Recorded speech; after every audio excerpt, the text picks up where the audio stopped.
The latest flashpoint between New Delhi and Beijing. India plans to build hydropower projects in Arunachal Pradesh. China is protesting and threatening to weaponize rivers against India. We'll bring you the full story. Meanwhile, NATO is training its guns on China, calling it a decisive enabler of Russia's war in Ukraine. We'll tell you how Beijing has responded. Also in the US, it seems only two people want Biden to run for president, Joe Biden himself and his opponent Donald Trump. We'll discuss how the president is causing the biggest crisis in the history of the Democratic Party. In Pakistan, the government has outdone itself. They've borrowed more than $11 billion in 45 days. We'll tell you why and how. Is the global auto sector in crisis? Why is this being called the best time to buy a car? Who is Lamine Yamal, the football wonder kid making waves in Europe? The new UK government has scrapped the Rwanda plan, but London has already spent $400 million on it, and Rwanda refuses a refund. The debate on Spain's famous bullfights and whether animal cruelty should continue in the name of tradition.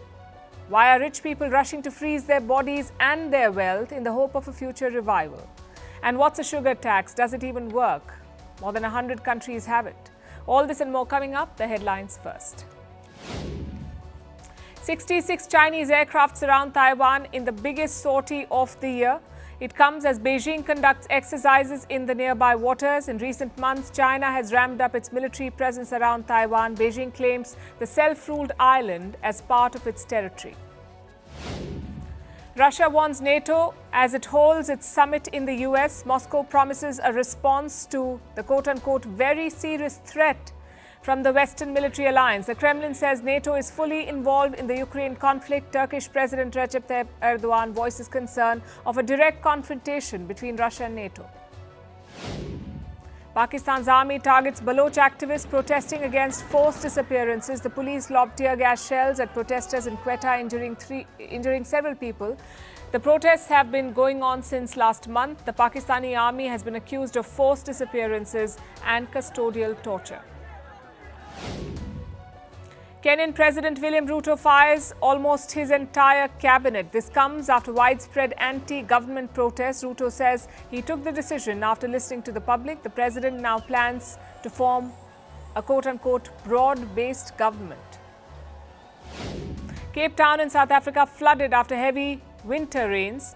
Many roads, including major highways, are waterlogged. Several houses lose their roofs due to the strong winds. Electricity outages also reported across Cape Town. And South Korea names K-pop group New Jeans as tourism ambassadors. The group will serve for a year but will have no actual diplomatic responsibilities. Last year, more than 11 million tourists visited South Korea, an increase of nearly 250% compared to 2022.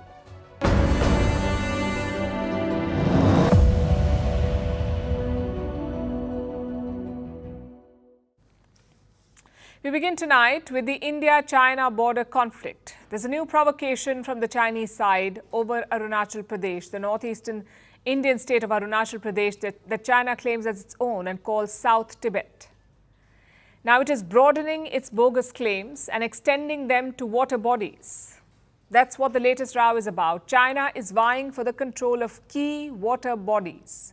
It began with some new news reports about India's developmental projects. India plans to build 12 power stations in Arunachal Pradesh. These will be hydropower projects. They'll use water from rivers to generate electricity. New Delhi has cleared the plan. With a budget of about $1 billion, the money has been set aside and the plan is likely to be announced later this month in the budget speech, scheduled for the 23rd of this month, 23rd of July, the first union budget of the Modi government's third term. It will be presented by India's Finance Minister Nirmala Sitharaman. That's where the hydropower projects in Arunachal Pradesh are expected to be announced. It's a good plan with clear benefits. The domestic demand for electricity is rising in India and the current sources of power are insufficient. So hydropower could help bridge the gap. Plus, there's scope to expand in this direction. In the last financial year, hydropower accounted for less than 10% in India's overall power output. So there is room to do more. The new plants will contribute to the development of Arunachal Pradesh. The cost will be covered by New Delhi and the state will get electricity. So it's a win-win. But China has a problem. It is objecting to India's plans. Beijing issued a statement today. It said India has no right to build these hydropower plants. The statement said, and I quote, South Tibet is China's territory. Like I said, Beijing claims Arunachal Pradesh as part of China and calls it South Tibet. Now, no one agrees with this. There is no international recognition or support for China's claim. There is no legal or historical basis. But China keeps bringing it up to provoke India. So what should India do? Go ahead with the plan. India has every right to set up this project. It's inside Indian territory, funded with Indian money, and for the benefit of Indians. So China has no say in the matter. The problem is Beijing is going beyond statements. It is trying to establish an alternative reality and leverage geography to put pressure on India. Now, one part of this sinister plan involves rivers in the region, specifically the Brahmaputra River. Among the largest in the world, China calls it the Yarlung Sangbo. That's their name for the Brahmaputra. The river originates in Tibet, a region controlled by China, and then it flows through two countries, India and Bangladesh. The state of Arunachal Pradesh falls on the river's path. It flows through the northern part of the state, and the Brahmaputra is an important river for the region. More than 130 million people depend on it, their lives and livelihoods. And China wants to control and leverage the Brahmaputra by building a dam. The project was announced a few years ago, a super hydropower dam. It will be built in Tibet on a section of the Brahmaputra. Reports say that this dam would have more capacity than the Three Gorges Dam. The Three Gorges Dam is the biggest dam in China. It is the world's largest hydropower facility built on the Yangtze River. So the dam in Tibet is expected to be bigger than that. Now, India had lodged a protest against this project, but China has not changed its mind. Today, it has expressed outrage over India's planned projects. They could act as spoilers for China's project in Tibet, which makes it all the more crucial, not just for India's energy security, but also for its sovereignty. In recent months, China has challenged India on multiple occasions. Earlier this year, Prime Minister Modi had visited Arunachal Pradesh, and Beijing had protested the visit. The China-India border issue remains unresolved, and India has no right to unilaterally develop the Chinese southern Tibet region. India's related actions will only complicate the border issue and negatively impact the situation in the border areas of the two countries. Then Beijing released a new list of Chinese names for territories in Arunachal Pradesh. Since 2017, China has released 4 such lists and given Chinese names to almost 100 Indian territories, all in Arunachal Pradesh, and now it is going after power projects and Indian rivers. It is time for New Delhi to draw a line. It should push back harder against China's bogus claims.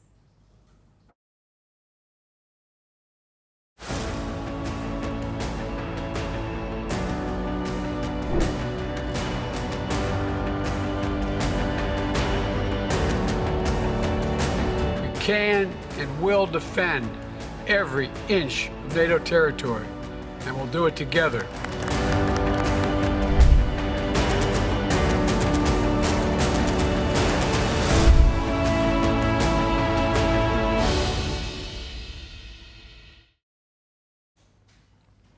Now let's turn to the US, where a summit is underway to mark 75 years of NATO, the North Atlantic Treaty Organization.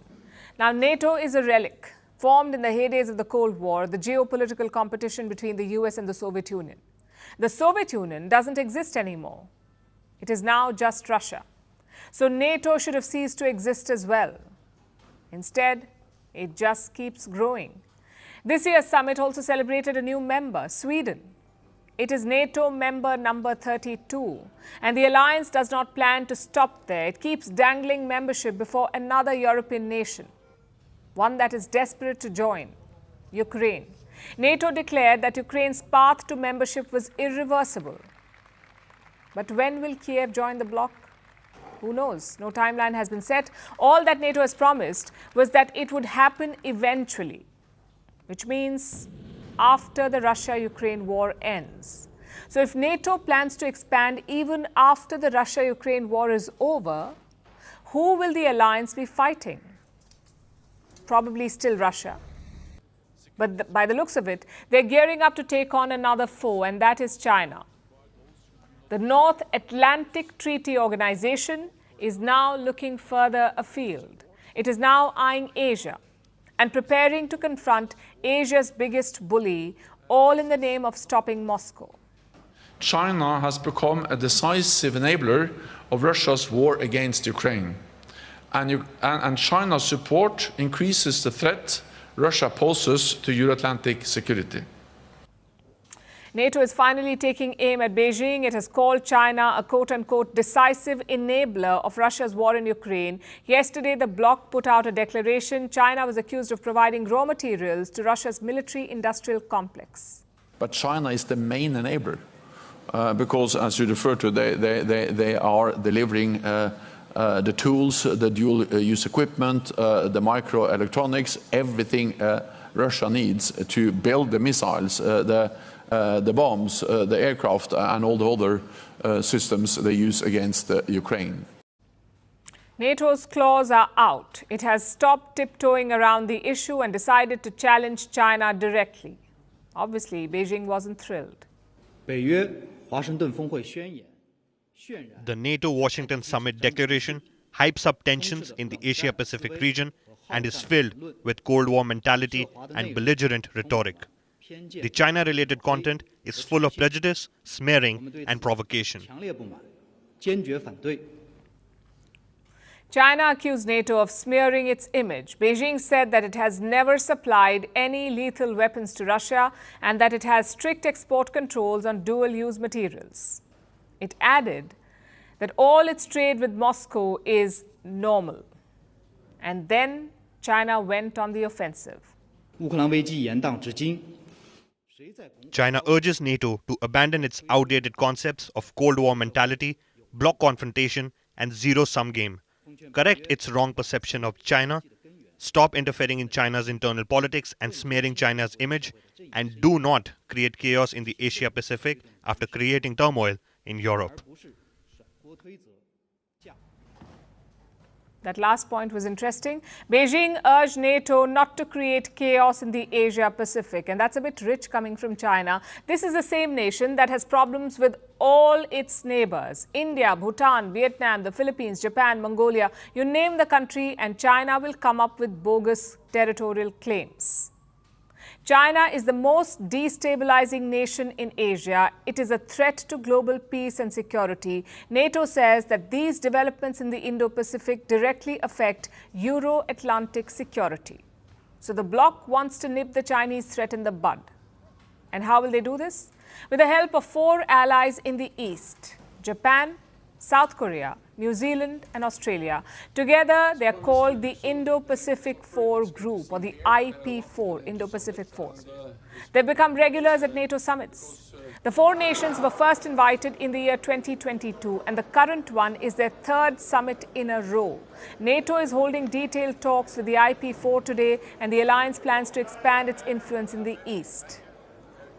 But how will the rest of Asia react to these developments? Well, some places might welcome an expanded NATO role, like Taiwan, the Philippines, and of course the IP4. They will welcome this, but most countries will be wary. NATO is a Western alliance, and Asia has learned to be wary of Western military presence. That's the case at the moment. But it may change over time, especially if China continues its aggressive behavior.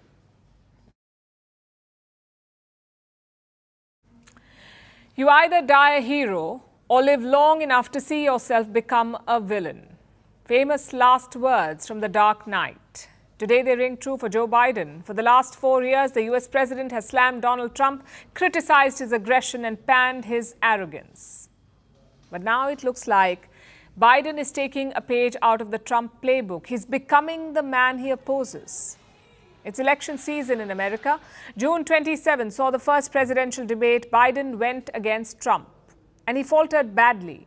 Ever since then, Trump has gone silent. He's basking in the success, but Biden is on a media blitz. He dialed into a morning radio program. He gave an interview. He attended multiple rallies. He addressed a NATO summit. He's even choosing spray tan. Tonight, he will address another press conference, his first solo one since last November. So Biden's strategy is simple. To him, offense is the best defense. Look, I have a cognitive test every single day. Every day I have that test. Everything I do. Would you be willing to have the independent medical evaluation? Watch me between, there's a lot of time left in this campaign.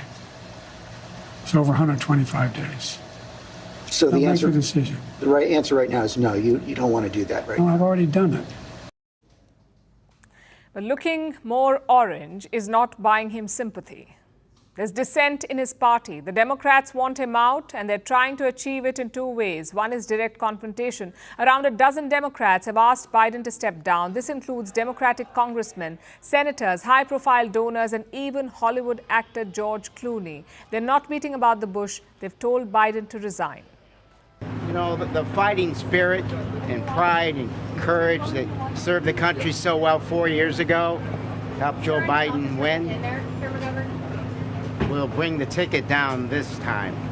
He just has to step down because he can't win. But some others have taken a different approach, like former House Speaker Nancy Pelosi. She's a senior Democrat and influential voice in the party. Pelosi is trying to appeal to Biden's rational side.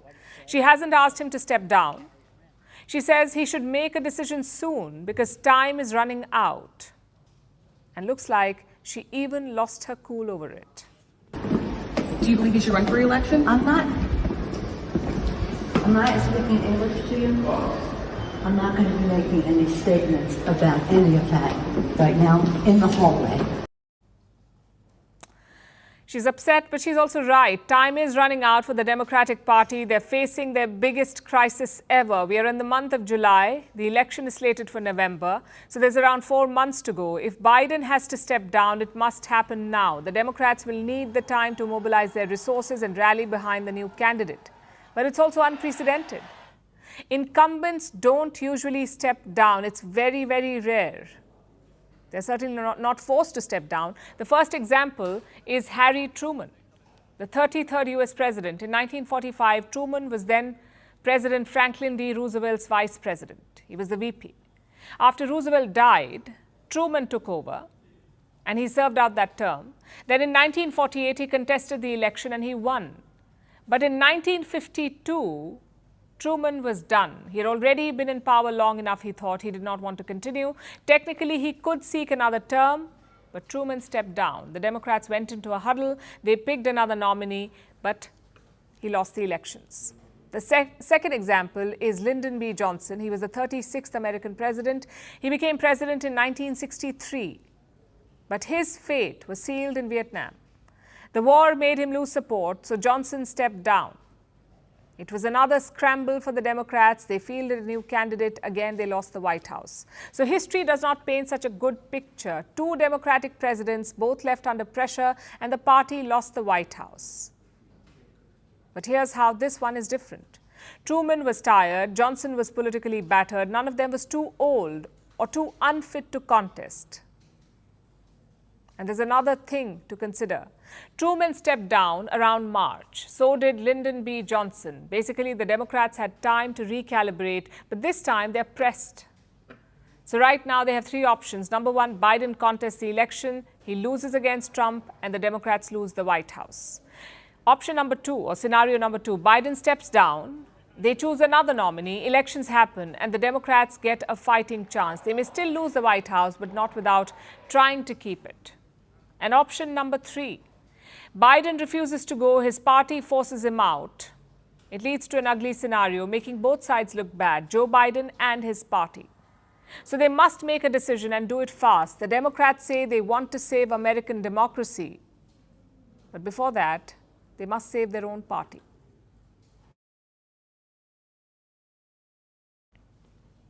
Now let's look at Pakistan, the South Asian nation known for its financial mismanagement.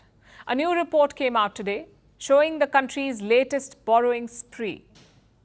In 45 days, the Pakistani government borrowed 3.2 trillion rupees. That's about $11.5 billion at today's exchange rate. And this wasn't some giant loan that Pakistan got from its usual array of global lenders. No, Pakistan borrowed this money domestically at exorbitant interest rates. Let me break this down further.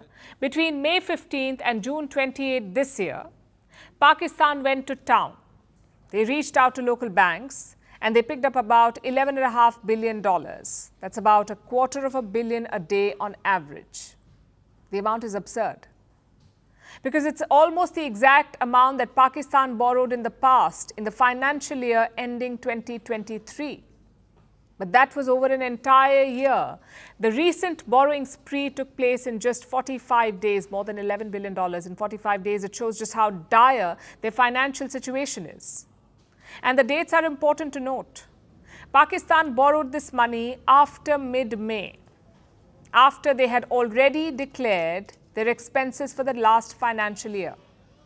This means that the fresh loans that the government took will not be registered for a while, not until the middle of 2025. Basically, this was an accounting trick done to mislead the public and, of course, Pakistan's endless list of creditors. It seems Islamabad does not want the world to know just how indebted it really is. And it gets worse. Pakistan hasn't just been borrowing from banks, it has also tapped the bond market. Some of you might know what a treasury bill is. For those who don't, it's a type of a government bond. An investor lends the government money for a short period of time. It's usually 3 or 6 or 12 months. And after that point, you get the money back with interest. Almost every country, every government issues bonds and treasury bills when it needs money. It's a common practice. But Pakistan is on a completely different level. Let's compare Pakistani treasury bill returns with those in India. Look at the numbers. Pakistan's average yield is about 20% compared to about 5% in India. So Islamabad borrows money at 4 times the price that New Delhi does. For all the investors out there, it's best to not get any ideas. There's a reason Pakistan offers such a premium on its bonds. It's partly because the government is desperate for money. And most people don't want to lend them any. But that's just one reason. The other is because their currency is very volatile. The Pakistani rupee is worth almost half of what it was 3 years ago, half the value. In June 2021, the exchange rate was about 160 Pakistani rupees to a dollar. Today, it's about 280 to a dollar. So who knows when the currency will go belly up again. That is why Pakistan borrows at such ridiculously high rates. And this has far-reaching consequences. A few days ago, Pakistan released its budget for the next financial year, and it was a brutal budget.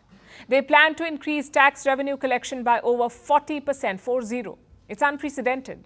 And the tax hikes will be borne by ordinary citizens. These were the reports from Pakistan today. They're seeking a new loan from the IMF, the International Monetary Fund. The IMF wants the country to raise taxes further, this time on agricultural income. The tax rate could go up to 45%.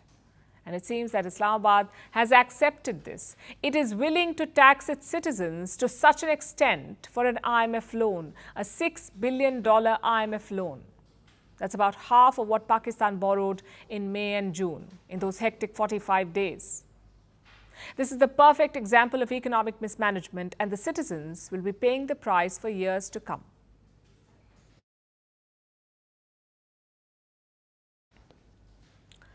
Are you planning to buy a car soon? If yes, then the story is for you. The global car market is going through a rough time. Sales are down, inventories are piling up. This may spell trouble for the industry, but for the customers, it could mean good news. We are entering what many call a buyer's market. Let's begin with some global trends. Leading car maker Volkswagen is under pressure. It's a German auto giant. Its profits could fall this year. Volkswagen has lowered its forecast for 2024. Earlier, it was projecting a profit margin of around 7 to 7.5%. Yesterday, it lowered the forecast to between 6.5 and 7%. And why is that? because of a slowdown in sales. Deliveries in China are down by almost 20%. The company also owns the Audi brand. Now, and Audi has a plant in Brussels. Volkswagen is thinking about closing it. The car maker is dealing with excess capacity. It has more production facilities, more than what it needs to serve the market.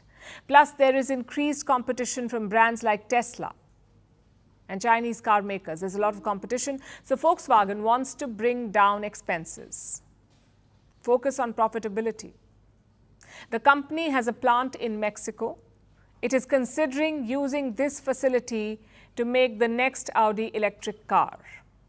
The company is yet to make up its mind, but if it happens, it would be a significant step. Volkswagen hasn't closed a plant in the last 40 years. This time, they may not have an option. As they say, desperate times call for desperate measures. Globally, the auto industry is witnessing a reset. Mature markets like the US are oversaturated. There are fewer buyers overall. Here in India as well, a similar story is playing out. There's a slowdown in sales. Car dealers are sitting on thousands of unsold cars. This inventory could be worth 60,000 crores of unsold cars. That's over $7 billion US. And how many cars would that be? Anywhere between 600 to 650,000 vehicles. These cars are ready to be sold. They're sitting inside dealer warehouses with no takers. So what's causing this slowdown? One big reason could be this. Car loans are expensive right now. India's Reserve Bank has kept interest rates unchanged. So the banks are less inclined to cut interest rates on loans. And that's affecting auto sales. Car dealers are trying to woo customers back into showrooms. They're rolling out discounts. Maruti, Hyundai, Tata Motors and Mahindra, these are India's biggest car sellers. All of them have either slashed prices or they're offering incentives to buyers. But it may not be enough. Car makers like Maruti are pushing for government incentives, especially on hybrid cars, to supercharge their sales. And some state governments are listening. A few days ago, the Uttar Pradesh government announced a waiver. UP, Uttar Pradesh, is a North Indian state. It has waived the registration tax on hybrids. This could lead to significant savings for customers. They could save up to 350,000 rupees or around $4,000 on the purchase of a hybrid. The central government may follow suit. It could grant some concessions on hybrids. They could be announced later this month when the union budget is presented. Reports say the Indian government may reduce the 15% cess on hybrid cars. This is a form of a tax. It is charged on top of the GST, the goods and services tax, which is around 28%. 28 plus 15. So overall, it's a good time to consider a purchase. Sales are down across the board. There is intense competition among dealers to win customers. This usually gives buyers some negotiating power, but don't fall for their sales pitch. Exercise your own judgment. After all, it's your hard-earned money.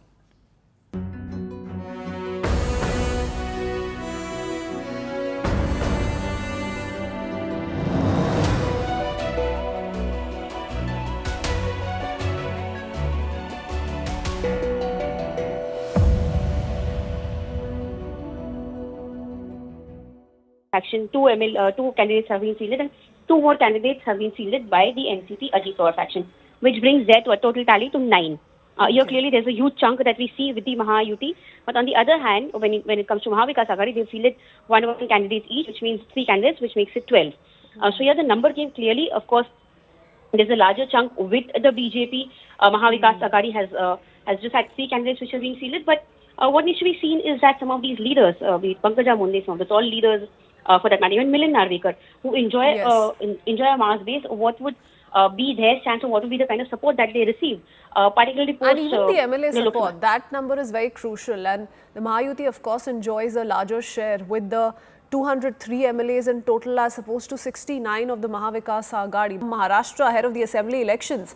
The state is all geared up for a semi-final contest. The biennial elections for 11 seats of Maharashtra Legislative Council is all set to take place tomorrow amid fears of poaching, cross-voting, the MLC polls may trigger another round of political developments in the state. The Congress has organized a dinner party for all its MLAs at Hotel Intercontinental today.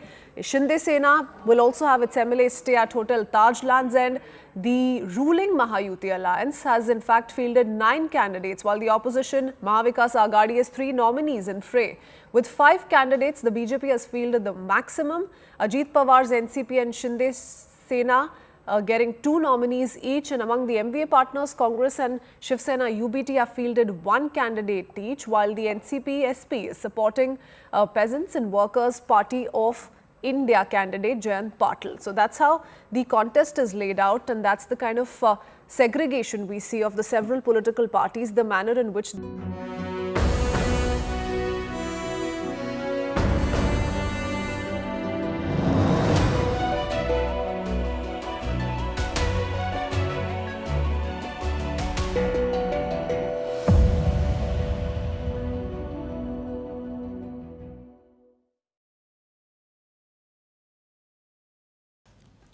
Our next story is about a football wonder kid. He's 16 years old, he plays for Spain, he's the youngest Euro goal scorer, and he's now being compared to Lionel Messi.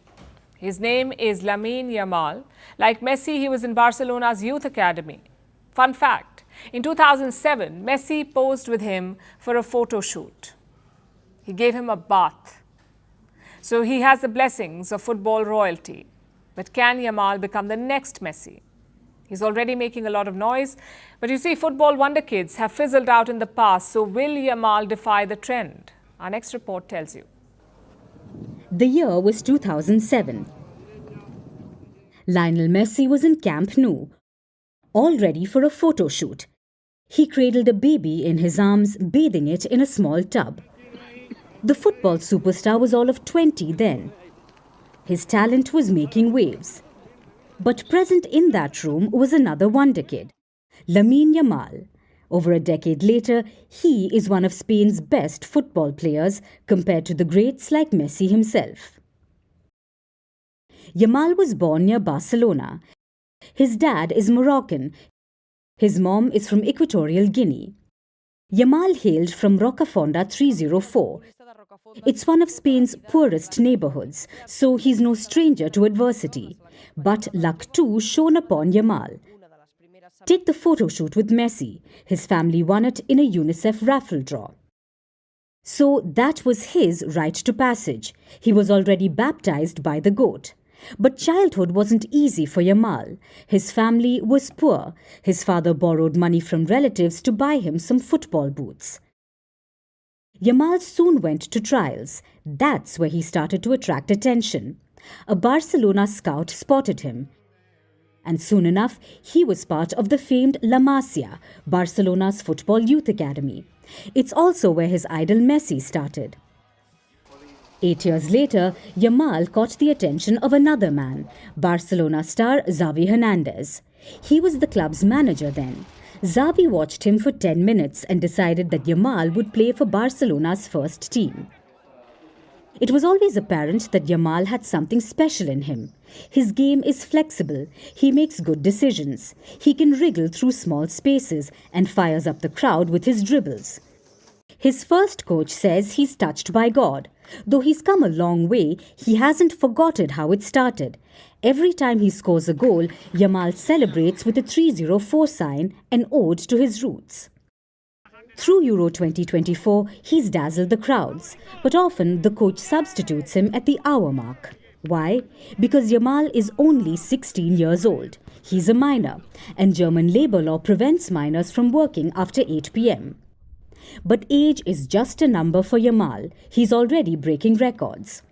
He's the youngest to play for Barcelona, the youngest to play for Spain, the youngest goal scorer for his country, the youngest goal scorer at the Euros. Reports suggest that Paris Saint-Germain want him for $268 million. He's already being compared to Messi. Like the Argentine, he's a left-footed player, another Barcelona protégé. But what does Yamal have to say about it? He laughs it off. He's mature enough to understand that the comparison is premature. Football has seen plenty of wonder kids before.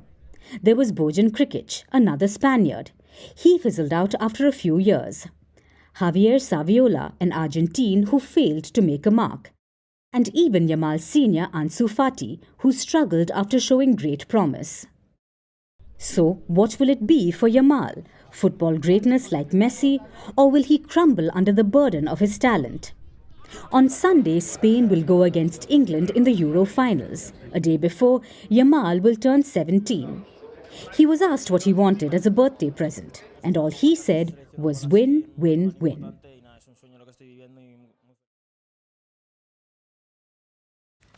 Our next story is from Africa, from Rwanda, the country famous for its migration deal with the UK. The previous British government had signed a deal with Rwanda. Any migrants coming to the UK illegally would be deported. They would be sent off. And Rwanda was supposed to accept these migrants, house them and deal with any paperwork like asylum applications. If the asylum claims were legitimate, Rwanda would bear the responsibility of hosting the migrants. This, in a nutshell, was the Rwanda deal. To outsource the problem of immigration. It wasn't so much about shifting the asylum seekers, it was more about generating fear. Migrants were supposed to be scared of being sent to Rwanda. The hope was that it would act as a deterrent. The Rwanda plan was championed by the former British government, the one led by the Conservative Party, also known as the Tories. The Tories had ruled Britain for 14 years and they had been championing the Rwanda deal for the past 3. But it never got off the ground. And a few days ago, the Tory government got the boot. The British public decided to go another way and they brought in a new Prime Minister, this man, Keir Starmer. And here's what he had to say about the Rwanda deal. The Rwanda scheme was dead and buried before it started. It's never been a deterrent. Look at the numbers that have come over in the first 6 and a bit months of this year. They're record numbers. That is the problem that we are inheriting. It has never acted as a deterrent. Starmer's Labour Party had always opposed the deal. They had promised to scrap it if they came to power, which is what they did. But there was a slight problem. The Tories had spent years working on the deal. More importantly, they'd spent millions on it. About £320 million. That's more than $400 million US. That is the amount the Tories had already spent, without deporting a single illegal immigrant. So where did this money go, $400 million? In setting up infrastructure in Rwanda. You may remember these pictures of the UK's former Home Secretary, Suella Braverman. Last year, she was looking at some under-construction buildings in Rwanda. Well, those were built with British money, given to Rwanda by the Tories. You can understand why she's not pleased about getting the plan scrapped. We're now seeing Keir Starmer, install his government, scrap the Rwanda plan, for example. Years of hard work, acts of parliament, millions of pounds been spent on a scheme which, had it been delivered properly, would have worked. We don't know if it would have worked, but the money was spent. So is there any way to undo that, to get a refund? Well, Britain was looking into this. Rwanda's president, Paul Kagame, had said that it could happen. He'd said this in January. So perhaps the UK was hoping it would all work out. But then a Rwandan government spokesperson set the record straight. Actually, it is the UK government that has terminated the treaty and not Rwanda. This was not a loan given to Rwanda. This was money sent to Rwanda to carry out specific actions. These actions have been carried out. There is no reason why these funds should be returned. As far as the permanent dwellings, it was stipulated that Rwandans share them with the migrants. Today, the migrants are not coming anymore. Rwandans will live in those dwellings. So Rwanda has no intention of giving the money back, and the houses that were built, the ones Braverman had examined so carefully, will now be going to Rwandan citizens. Well, this is a win for the African nation, and maybe add a lesson for London. Now let's talk about Pamplona. It is a picturesque city in Spain, but it's known across the globe for its famous bullfights. Every year, thousands run with the bulls, getting injured, even killed in the narrow lanes. And what happens to the bulls?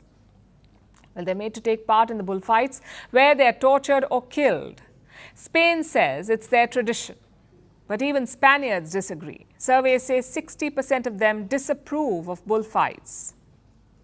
So why then is Spain continuing with this? And why just Spain? Why are animals tortured and killed across the world for entertainment? Our next report tells you. Every July, Spain celebrates the festival of San Fermin. Pamplona is awash in red and white. This 9-day festival has concerts, religious processions, feasts, and lots of wine. But the highlight is this: Pamplona's famous bull run. It begins at 8 a.m. Participants run with 6 bulls across the city's narrow lanes. The runners have less than 3 minutes. They must outrun the heavy animals, or risk being injured or worse, killed. The run leads the bulls to the Pamplona bull ring. Bullfights are held there, and the animals are either injured or killed by the matadors. Today, 11 people were injured during the bull run. Since 1924, 16 people have died due to this. The last death was in 2009. But how many bulls have died? Well, nearly 60 every year. Hundreds of others have been injured or tortured. It's a medieval, horrible tradition where bulls are killed every single year, at least 60 roughly per year at this festival, San Fermin alone. However, in the full year, it can be up to 7,000 bulls that are killed. So we're here today to remind people that it is a terrible tradition, not something that should be celebrated. It's something that needs to be phased out because animals feel pain. In the last decade, protests have grown against the running of the bulls and the infamous bullfights. In 2007, Spain had 3,651 bullfighting events. In 2022, it fell to 1,546. Spain also cancelled a national bullfighting prize. It awarded a prize of over $30,000 to the winning matador. This has been scrapped for good. So, will Spain ever ditch bullfighting for good? The country argues it's a part of their tradition, but opposition is just growing. 60% of Spaniards disapprove of bullfighting. The Canary Islands banned it in 1991. In 1997, Catalonia followed suit. Other parts of the country are yet to take such a move, but subsidies for bullfighting are scarce now. And it isn't just Spain's bullfighting that's under fire. Mexico has a similar bull festival, where animals are force-fed alcohol and dragged across rivers in boats. South Africa has Umkoshi Ukweshwama. Young warriors chase a bull around an enclosure and wrestle and kill the animal. India has Jallikattu, a traditional bull taming sport. Participants try to tame bulls in order to win a prize. It often leads to the death of the animal. The Faroe Islands have a Grindadrap. It's a sort of drive hunting. Entire pods of whales are surrounded by boats and forced onto the shore, where they are killed. So it's happening across the globe. Animals are being tortured or killed just for the sake of entertainment. Countries can defend it as their culture, but the point is we must evolve with time. So while sports like bullfighting are steeped in tradition, its continuity in the modern world is fraught with ethical and moral challenges.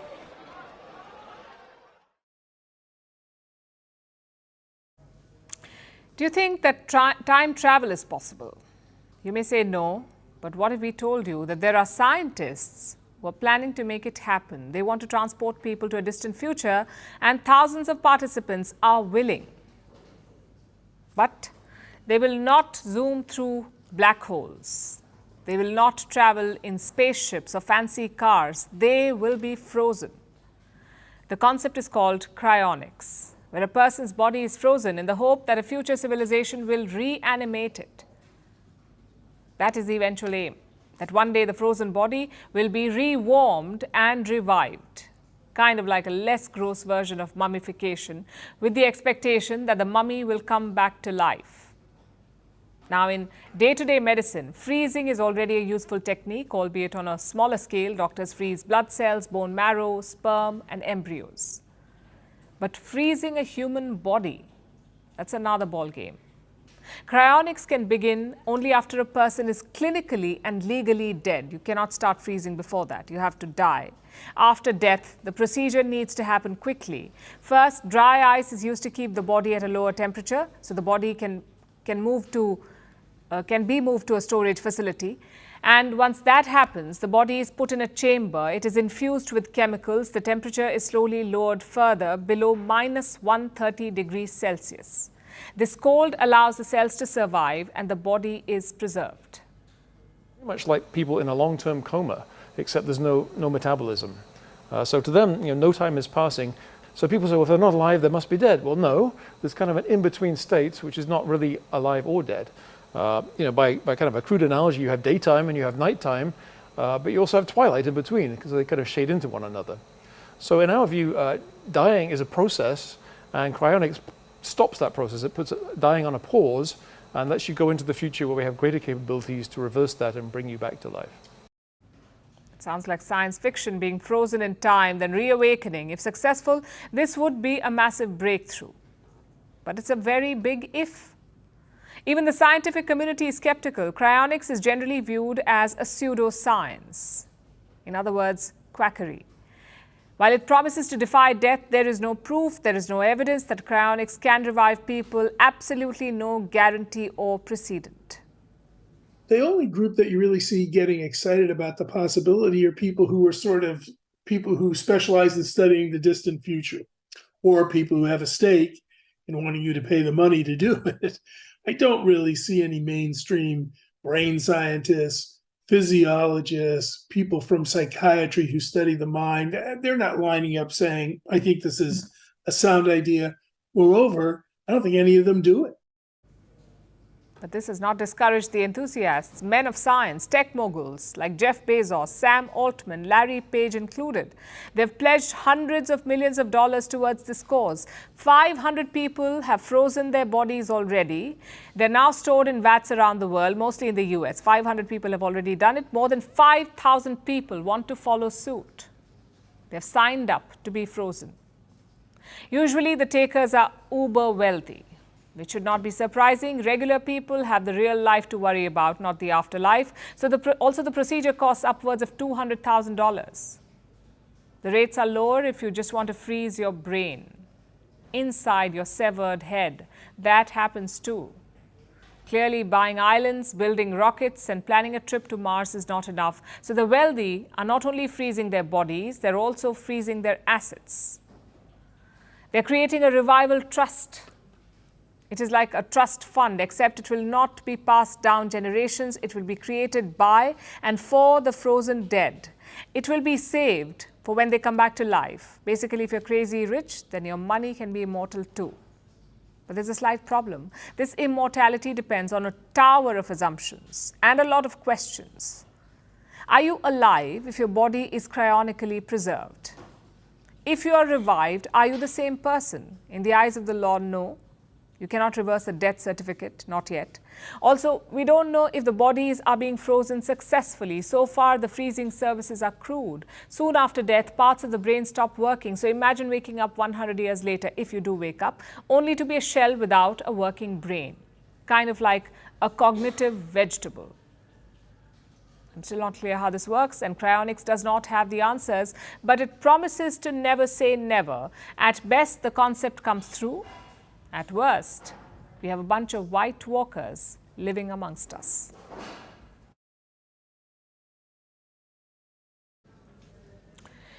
About 2 million, that's how many people suffer from diabetes in Australia. The health concern is only growing, but now Australia may have just the solution: a sugar tax. In other words, a tax on sugar-sweetened beverages like cold drinks, energy drinks and sports drinks. Australia wants to raise the price of drinks with added sugar to reduce their consumption. If the tax is implemented, Australia will join 108 countries in doing so. 108 countries already have a sugar tax. But is it effective, and how does it work? Here's a report. Every 5 minutes, an Australian develops diabetes. That's more than 300 people per day. In total, that's 1.9 million Australians. Understandably, diabetes is a major health concern in the country, especially because much of it is avoidable. Type 1 diabetes is an autoimmune disease, meaning it can't be prevented. But type 2 diabetes is largely preventable. Its causes include poor diet, sedentary lifestyle, and smoking. Yet, type 2 diabetes accounts for most of the cases in Australia, more than 1.3 million cases. Which is why recently diabetes became a matter of discussion in the Parliament. An investigation was held, and subsequently a report was released. It made a number of recommendations, but the strongest among them is a measure that has already been adopted by 108 countries. A tax on sugar-sweetened beverages. In simpler terms, a sugar tax. As the name suggests, this is a tax on drinks with added sugar, like soft drinks, sports drinks, fruit drinks and energy drinks. Often even fruit juice and milk-based drinks. The tax raises their prices, and this has a two-pronged effect. It is a disincentive to buyers, and it encourages companies to make drinks with less or no sugar so that they can avoid the tax. And how much should the tax be? In Mexico, there's a tax of 1 peso or $0.056 per litre. In the UK, the tax depends on the sugar content. The higher the content, the higher the tax. While there are variations, the World Health Organization has one standard advice. The tax should increase the retail price of sugary drinks by at least 20%. That's the recommendation to make the tax a success. Which brings us to the next question. Is sugar tax effective? Evidence from several nations proves that it is. It has been a success in Mexico. The country introduced its tax in 2014. By 2016, there was a 37% reduction in the number of drinks bought. Or look at the UK. Sugar tax was first announced in 2016. It came into force in 2018. But only 3 years after the announcement was made, the amount of sugar consumed by children from soft drinks halved in the UK. It reduced by a third in adults. That's a significant drop. What's more, the sugar tax may have prevented 5,000 cases of obesity every year. It's a no-brainer that sugar tax works. Experts know it, research proves it, and citizens want it. According to a poll conducted by the World Health Organization, a majority of people globally support increasing taxes on sugar-sweetened beverages. So, what are the governments waiting for? Australia has taken the first step in the right direction. Now it's time to make the deal sweeter by implementing the sugar tax.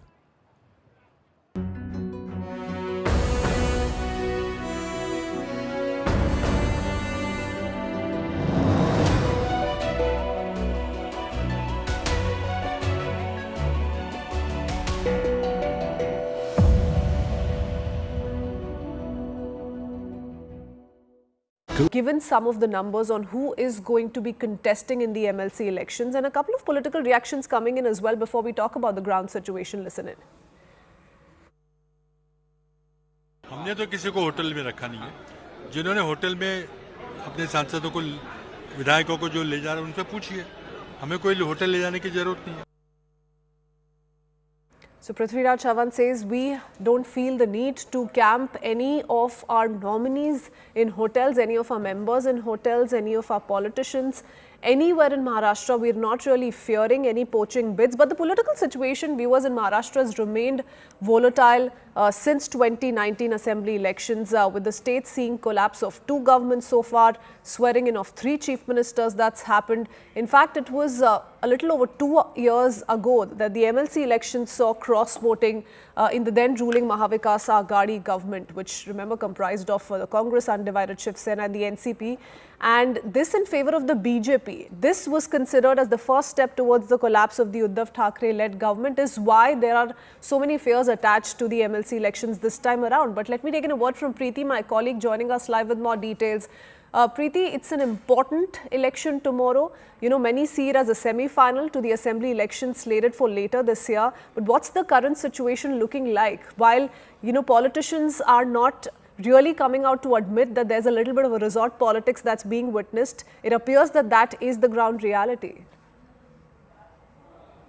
Yeah, the resort politics has already started in Maharashtra Legislative Council election, and besides this, already Eknath Shinde-led Shiv Sena and the Shiv Sena led by the Uddhav Thackeray has already shifted all his MLA to the 5-star hotel in Tajlands and even the hotel. Besides this, BJP core committee meeting is going on at the party headquarters, and in this meeting, BJP observer Bhupen Yadav, who came to Mumbai yesterday night, and he is also attending this meeting, and BJP and Congress, both the party, are confident that all his MLC candidates will win this election. But besides,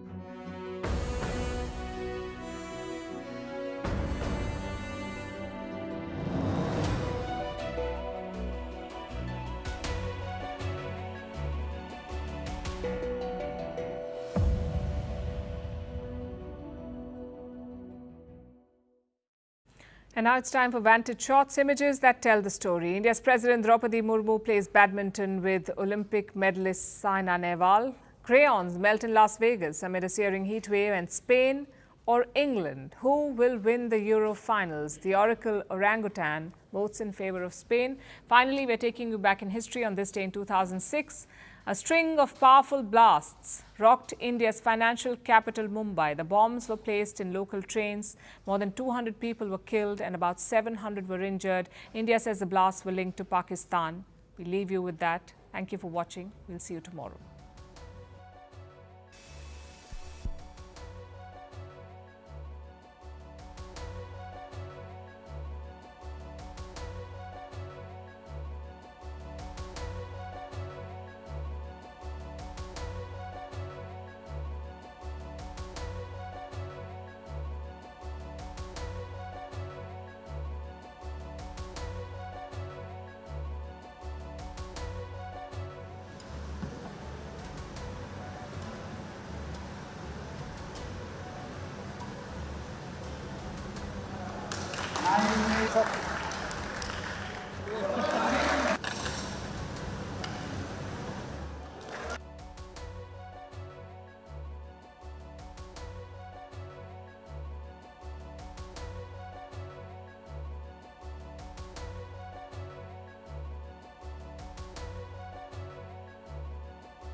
This is CNN News 18 and Federal Bank Primetime Studio.